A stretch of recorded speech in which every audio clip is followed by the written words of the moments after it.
আল্লাহ রাব্বুল আলামিন বলেন আমার পয়গম্বর ইব্রাহিম কি বলেছিল, ইন্নী ওয়াজ্জাহতু, নিঃসন্দেহে আমি আমার চেহারাকে ঘুরিয়ে দিলাম, মুতাওয়াজ্জিহুনা, তার দিকে মুখ ঘুরিয়ে দিলাম, মুখ দিয়ে দিলাম, চেহারাকে তার দিকে ঘুরিয়ে দিলাম।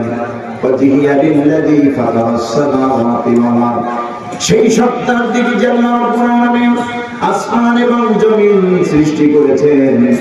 আর শুনে নাও পৃথিবীর বেঈমান কাফেররা, ওয়া মা আনা মিনাল মুশরিকিন, নিঃসন্দেহে আমি কোন মুশরিকদের অন্তর্ভুক্ত নই। তোমরা যার সামনে মাথা নত করো, ওর সামনে আমি মাথা নত করি না।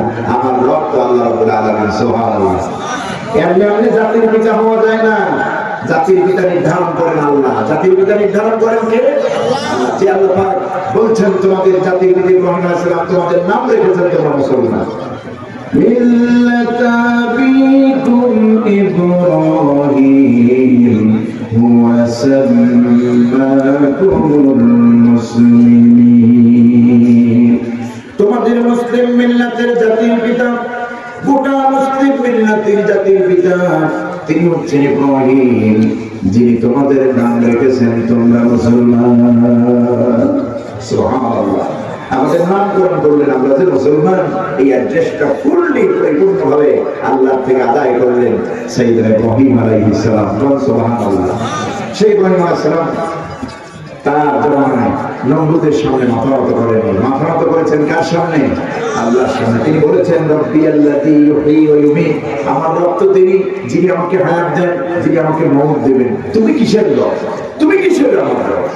আমার বন্ধুগণ, এই জন্য আল্লাহ বলছেন ওয়াবুদুল্লাহ ওয়া লা তুশরিকু বিহি শাইআ, তোমরা আমার গোলামি করো, আমার ইবাদত করো, আমার দাসত্ব করো, আর আমার সঙ্গে কোনো কিছু শরীক স্থাপন করো। এই আয়াত যখন নাযিল হলো, সহিহ বুখারীর বর্ণনা এসেছে, হযরত মুআয বিন জাবাল রাদিয়াল্লাহু তাআলা আনহু হুজুরের সঙ্গে ছিলেন সফররত অবস্থায়। হযরত মুআযকে ডেকে বলছেন, ও মুআয, তুমি কি জানো আল্লাহর প্রতি বান্দার কাছে আল্লাহর কি ভাব রয়েছে? নবীজির সাহাবীদের একটা আদব ছিল, যদিও জানতেন মুখের উপরে নবীর জবাব দিতেন না যে আল্লাহ রাসূল আমরা এটা জানি, বরং নবীর সাহাবীদের আদব ছিল আল্লাহ এবং তার রাসূল এ বিষয়ে ভালো জানে। আর আমাদের স্বভাব হলো 3 দিনের চিল্লায় গেলে খতিব সাহেব করে খবরদারি করে। এটা বুঝতেছেন? 3 দিনের চিল্লায় যদি যায়, শুধুমাত্র ওযুর 4 ফরজ, তারপরে গোসলের ফরজ, তায়াম্মুমের ফরজ, মসজিদে ঢোকার দোয়া, বাইরে হওয়ার দোয়া, এতটুকু শিখেছে, মাত্র 4টা সূরা কোন রকম শিখেছে, এসেই খতিব সাহেবের উপরে খবরদারি করে। এরকম বেয়াদব আছে না নাই? কথা বলছেন না যে আছে না নাই? একজন আলেমের সাথে আপনি এগুলি করবেন না, এগুলি করবেন না। একজন আলেম জানেন কি আপনারা কত মর্যাদাশীল? একজন আলেম পৃথিবীর শ্রেষ্ঠ গোলাম আল্লাহ। এই পৃথিবীতে আলেমদেরকে আল্লাহ সবচেয়ে বেশি ভালোবাসেন, সবচেয়ে বেশি ভালোবাসেন আলেমদের। একজন আলেমের মর্যাদা অনেক বেশি, সাধারণ মানুষের তুলনায় আলেমের মর্যাদা কেন?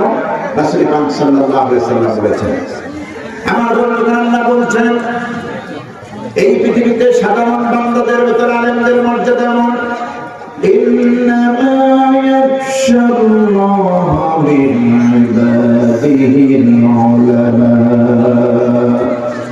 নিঃসন্দেহে বান্দাদের ভিতর থেকে আমি আল্লাহ রাব্বুল আলামিনকে সবচেয়ে বেশি ভয় করে আলেমরা, সবচেয়ে বেশি ভয় করে আলেমরা। কিন্তু দুর্ভাগ্যজনক হলো সত্য, এই জাতি সবচাইতে বেশি কষ্ট দেয় এদেশের আলেম আমাদেরকে। কষ্ট দিয়েছে সারা জীবন, 50টি বছরের বেশি এই কোরআনের তাফসীর করলো দেশে, দেশের বাইরে, গোটা পৃথিবীতে। তাকে আমরা বানিয়েছি ধর্ষক, তাকে আমরা বানিয়েছি চোর, তাকে আমরা বানিয়েছি হাত্তা। আমার বন্ধুগণ, আল্লাহ সহ্য করেন নাই। ওয়ায়ামুদ্দুহুম ফী তুগয়ানিহিম ইয়ামাহুন, আলেমদের সঙ্গে বিরোধিতা আল্লাহ সহ্য করেন নাই। বসি ছেড়ে দিয়েছি, গেল জমে গেলে এমন জোরে টান মাত্র সময় মতো গোষ্ঠী শুদ্ধ উঠে আসবে। আল্লাহ পাক আলেমদের সঙ্গে কেউ যদি বেইজ্জতি করে, এটা সহ্য করেন না, কারণ আলেমরা হচ্ছেন নবীদের ওয়ারিস। সুবহানাল্লাহ। একজন আলেমের মর্যাদা কেমন? রাসূল মাকবুল সাল্লাল্লাহু আলাইহি ওয়াসাল্লাম বলেছেন, ফাদলুল আলিমি আলাল আবিদ কাফাদলি আলা আবনাকুম। নবীজি বলেছেন, একজন আলেমের মর্যাদা সাধারণ মানুষের সামনে, সাধারণ মানুষের উপরে আমার আমি মুহাম্মদ সাল্লাল্লাহু আলাইহি ওয়াসাল্লামের মর্যাদা তোমাদের মধ্যে যেমন। কথা শুনতেছেন আমার নবীজি বলছেন, আমার হাদিস শোনাচ্ছি, আল্লাহর নবী বলেছেন একজন মানুষের মধ্যে, সাধারণ একজন মানুষের ভিতরে আলেমের মর্যাদা এমন কাফাদিয়ালা আদনাকুম, আমি মুহাম্মদ সাল্লাল্লাহু আলাইহি ওয়াসাল্লামের মর্যাদা তোমাদের মধ্যে যেমন। তার মানে আলেমের মর্যাদা রাসূল দিয়েছেন, আল্লাহ দিয়েছেন, আপনি দিবেন না কেন?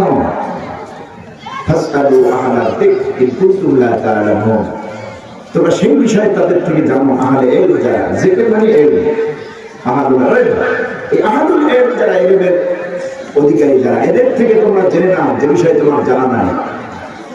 আলেমদের ভিতর থেকে ফকিহ হন, মুফাসসির হন। এই যে আমাদের স্টেজ এখন পর্যন্ত একজন কোরআনের মুফাসসির, একাডেমিক ভাবে স্বীকৃত একজন মুফাসসির আছেন, একটা কামিল মাদ্রাসা, হাদিস পড়ানোর আমাদের আছে, মুহাদ্দিস আছে। এদেরকে সম্মান করবেন, ইমামকে সম্মান করবেন, খতিবকে সম্মান করবেন, তাকবীর আল্লাহ ঘুরায় দিবেন। আপনি যত বড় সেক্রেটারি হন, পেশিয়াল হন, ইমামের চাইতে, খতিবের চাইতে আপনার পাওয়ার নাই মসজিদে। কিন্তু আমার দেশে দেখানো হয় এই পাওয়ার গুলি, ঠিক না? সমানে দেখানো মসজিদের সভাপতি বানায় রাখছে, জুমার দিনে মসজিদে আসে না। অবশ্যই এই অবস্থা নওগাঁতে নাই, জুমার দিনে আসে না। ইমাম সাহেবের সঙ্গে রুরু আচরণ করে। মসজিদ কি তোমার বাপের তাল্লুক নাকি? ইমাম সাহেবের সাথে খতিব সাহেবের সঙ্গে খারাপ ব্যবহার করবে? মসজিদে বসে তোমার কথা বলতে হবে, ইমাম সাহেবের সাথে কাছ থেকে, খতিব সাহেবের কাছ থেকে অনুমতি নিয়ে কথা বলতে হবে। ওখানে তোমার বাসায় চলবে না, ওখানে তোমার ক্ষমতা চলবে না। ওখানে ক্ষমতা আল্লাহ দিয়েছেন শুধুমাত্র ইমামকে, খতিবকে। সুনান ইবনে তিরমিজির মধ্যে বলেছেন, সুনান তিরমিজির মধ্যে হাদিসে রিওয়ায়াত আছে, রাসূল পাক সাল্লাল্লাহু আলাইহি ওয়াসাল্লাম আলেমের মর্যাদা যিনি কল্যাণ করাইলেন, পৃথিবীর মানুষের মাঝে বিতরণ করেন, সেই আলেমের ব্যাপারে নবীজি বলেছেন, নিঃসন্দেহে আল্লাহ পাক ফেরেশতাকুল এবং আসমান জমিনে যত অধিবাসী আছে, এমনকি গর্তের পিপিলিকা আর নদীর মাছ পর্যন্ত ওই আলেমের জন্য দোয়া করে, যে আলেম হেদায়েতের বাণী মানুষকে শোনায়, কল্যাণের বাণী মানুষকে শোনায়, কোরআনের কথা, হাদিসের কথা মানুষকে শোনায়। এই আলেমের মর্যাদা এত বেশি, গর্তের পিপিলিকা পর্যন্ত তার জন্য দোয়া করে, আর আপনি তার বিরুদ্ধে অবস্থান করেন। এটা জাহালাত পূর্ণ ছাড়া আর কিছুই নয়। আপনি যদি আলেমের সঙ্গ নেন, পুরো নামাজ সাদিকি, এখন নামাজ সাদিকিনদের মধ্যে আলেমদের মধ্যেই হবে। বেশিরভাগ আলেমরাই আল্লাহ ওলি হন, ঠিক কিনা? আমি যেখানে পড়াশোনা করেছি, ঝালকাঠি এনএস কামিল মাদ্রাসা, বুঝতেছেন, সেখানে থেকে কামিল হাদিস, তাফসীর এবং ফিকহ নিয়ে ফারেগ হয়েছে। সেখানে একজন বুজুর্গ ছিল, কায়েস সাহেব রহমাতুল্লাহ আলাইহি। আরো ভালো করে চিনবেন সারসিনা, নাম শুনেছেন আপনারা?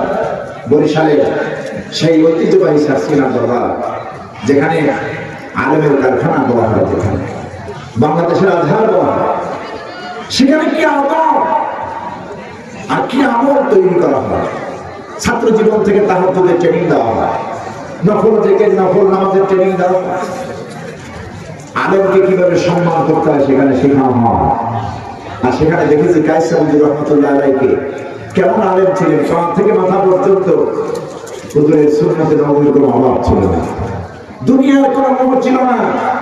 দরবারে যদি কোনো হাদিয়া আসতো, পিছনে পাঠাই দিতেন স্ত্রী সন্তান নিয়ে, এই খাবারগুলি ভোগ করবে, এরকম অবস্থা ছিল না। বরং খানকার মধ্যে যারা ছিলেন মুহিব্বিন, তার অনুগত যারা ভক্ত যারা ছিলেন, সবাইকে নিয়ে ভাগ করে খেতেন। একজন আলেমের শান কি সুন্দর ছিল। একজন আলেম সাধারণ মানুষের থেকে আল্লাহরে ভয় পায় বেশি। আল্লাহ বলছেন, ইন্নামা ইয়াখশাল্লাহু মিন ইবাদিহিল উলামা। আল্লাহ পাক বলছেন, সাধারণ মানুষের ভিতরে আমার উলামারা আমাকে ভয় পায় বেশি। কেমনে বুঝবেন? আপনি তো সাধারণ সেন্সি বোঝার কথা। একটা মানুষ সাধারণভাবে ইচ্ছা করলে দৈনিক 10টা মিথ্যা কথা বলতে পারে। এবার আপনারা জবাব দেন, মিথ্যা কথা বলা সগীরা গুনাহ না কবিরা গুনাহ? কোন গুনাহ? কবিরা গুনাহ। মিথ্যা কথা বলা কবিরা গুনাহ। একজন আলেম হক আমি একজন আলেম, কোরআন পড়ার একজন আলেম, হাদিস পড়ার একজন আলেম, ওই আলেম কোনদিন মিথ্যা কথা বলতে পারে না, মিথ্যা আশ্রয় নিতে পারে না। একেবারে কঠিন ভাবে ঠেকে না গেলে ওই আলেমের মুখ দিয়ে মিথ্যা বের হয় না। জীবন যাওয়া পর এরকম একটা পরিস্থিতি না হলে কোনো হত্যায় আলেম মিথ্যা আশ্রয় দেয় না। কিন্তু আপনি আমি কি করি, সহসাই বিনা কারণে শুধু শুধু দোকানে বসে আছি, তার মুখে দিয়ে অমুকের বিরুদ্ধে মিথ্যা বলে দিলাম, 10টা মিথ্যা বলে বললাম এক স্পটে বসে, চিন্তাই করলাম না কেউ গুনাহ করি না। এইটা সাধারণভাবে আলেমরা করে না। আলেমরা সাধারণত গুনাহ করে না, হারাম খায় না। আপনি আমি যেরকম হারাম খাই, আলেমরা এরকম হারাম খায় না। আলেমরা তবিজ করে খেতে চায়, কার বাড়ি দাওয়াত খায়, কার থেকে টাকাটা গ্রহণ করি, এই লোন উঠাতে পারবো কিনা, এই লোনের মধ্যে সুদ আছে কিনা, আমার ব্যবসাটা হালাল কিনা, আল্লাহর পক্ষ থেকে আল্লাহ নির্ধারিত পন্থায় হচ্ছে কিনা, এই চুলচেরা বিশ্লেষণ করেন আলেমরা, ঠিক কিনা? এই জন্য পৃথিবীর শ্রেষ্ঠ সন্তান হলো আলেমরা। আলেম হচ্ছে নবীদের ওয়ারিস। এই আলেমদেরকে সম্মান করবেন, আপনারা রাজি আছেন? আজকে থেকে ইমাম, খতিব, আলেম, মাদ্রাসার মুদারিস, মুহাদ্দিস, মুফাসসির, এদেরকে সম্মান করবেন। আল্লাহ খুশি হবেন, রাসূল খুশি হবেন। তো দিন খুলে যাবে যদি আলেমকে মহব্বত করতে পারেন, সম্মান করতে পারেন, আলেমের সঙ্গী যদি হতে পারেন। সব জায়গায় হাসর নসর কিয়ামত সব জায়গায় আল্লাহ রাব্বুল আলামিন আপনার জন্য ভালো কিছু রাখবেন। আল্লাহ কবুল করুন, আমরা বলি আমিন। সম্মানিত ভাইরা, আমরা বলছিলাম আল্লাহর ইবাদত। কার ইবাদত? আল্লাহর ইবাদত। ওয়াবুদুল্লাহ ওয়া লা তুশরিকু বিহি শাইআ। আল্লাহর সঙ্গে কাউকে শরীক করা যাবে না, আল্লাহর গোলামি করতে হবে। তো এই আয়াত যখন নাযিল হলো, হযরত মুআয বিন জাবালকে রাসূল প্রশ্ন করলেন, মুআয, তুমি কি জানো বান্দার প্রতি আল্লাহর হক কি? অর্থাৎ বান্দার কাছে আল্লাহর চাহিদা কি, ডিমান্ড কি, কি দাবি রয়েছে? হযরত মুআয বলছেন, ইয়া রাসূলুল্লাহ, এই ব্যাপারে আল্লাহ এবং তার রাসূলই ভালো জানেন, আমি তেমন জানি না, আল্লাহ এবং রাসূলই ভালো জানেন।